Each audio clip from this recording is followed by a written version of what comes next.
Bonjour, aujourd'hui je vais vous expliquer pourquoi l'astrologie indienne, l'astrologie védique, est une astrologie spirituelle.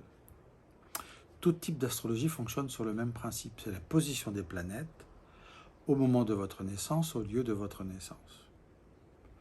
Que l'astrologie soit occidentale ou qu'elle soit indienne, le fonctionnement est identique, les règles sont identiques.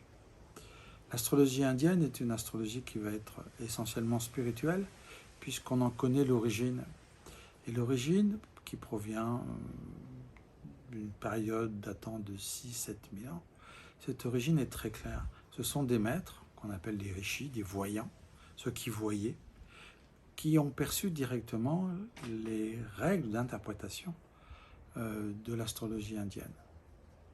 Ces maîtres, qui étaient des voyants, qu'on appelle des rishis, j'insiste sur le mot rishi, puisque rishi veut dire voir et non pas forcément comprendre, ont perçu directement toutes ces règles sans interpréter, sans mettre un soupçon de mental et sans mettre bien évidemment un soupçon d'ego.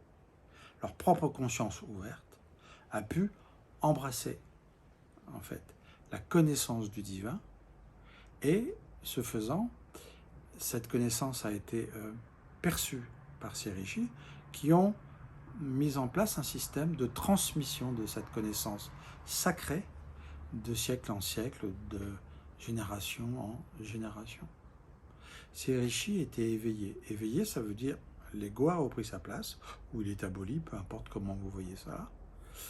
Le mental était apaisé, le corps émotionnel était forcément totalement calme et apaisé, puisque ces rishis avaient fait tout un travail spirituel, une sadhana sur leur propre existence même.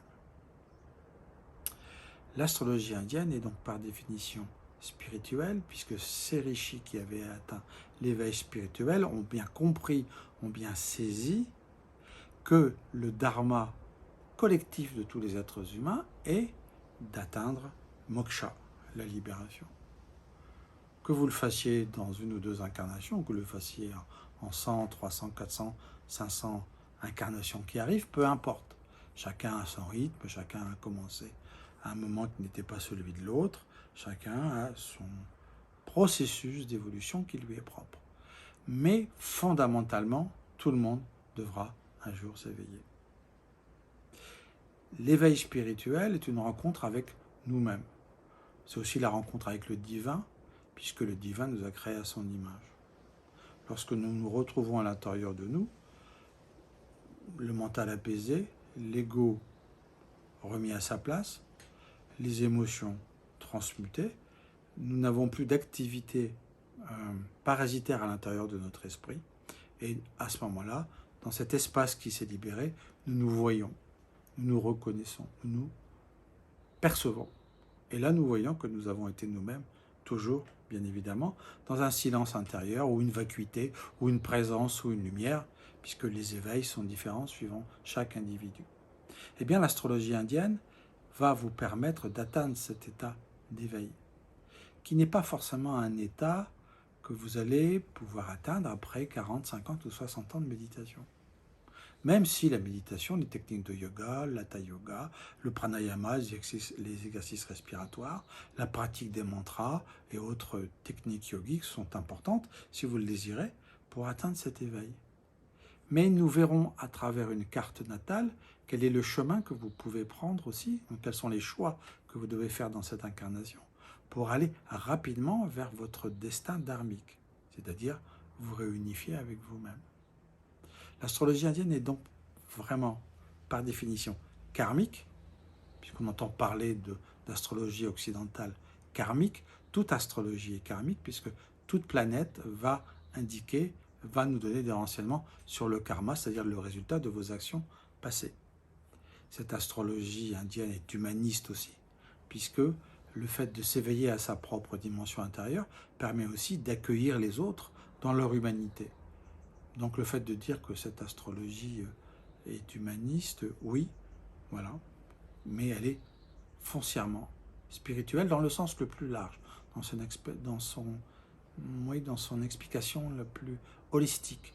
La spiritualité, c'est s'ouvrir à soi, s'ouvrir au monde qui nous entoure avec une vision à 360 degrés. Le terme spirituel ne veut pas dire forcément religieux, même si certains auront des éveils plus religieux que d'autres. Ce qui compte, c'est de se retrouver. En fait, d'avoir vraiment brûlé le maximum de karma, de ne plus en créer dans cette existence. Et comment ne créons-t-on pas de karma? Eh bien, en agissant à partir de nous-mêmes.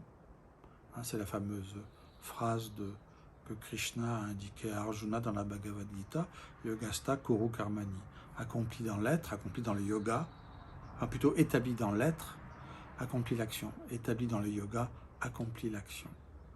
Lorsque vous êtes dans votre situation intérieure de reconnaissance avec votre nature essentielle et que vous agissez spontanément, sans mental, sans ego, vous ne créez pas de karma. C'est pour ça que l'astrologie indienne va vous indiquer comment vous allez pouvoir transmuter votre karma.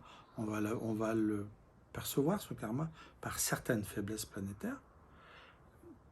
Le Jyotish met en mouvement et propose des moyens correctifs pour brûler le karma.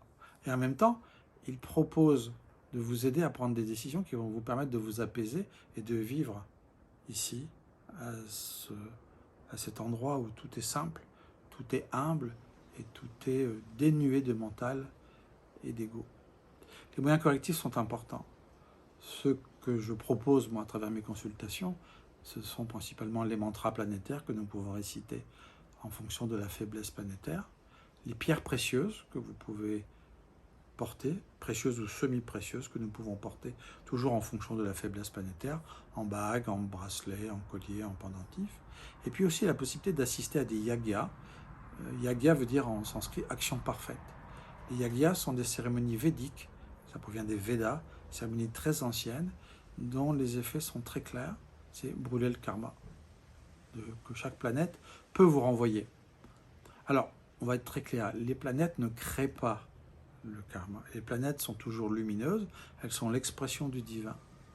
Mais elles vont vous envoyer un karma qui vous est destiné. En fait, les planètes consignent un karma. Les planètes en elles-mêmes n'ont pas d'action sur votre existence. Elles vous montrent simplement ce qui est la juste rétribution de votre karma, qu'il soit négatif ou positif.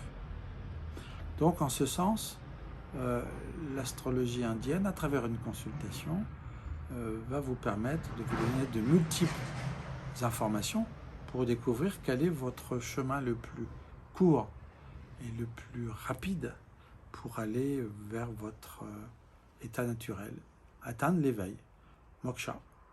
Voilà, donc je vous invite, si vous êtes intéressé bien sûr par votre éveil spirituel, à faire le plus vite possible votre consultation en Jyotish.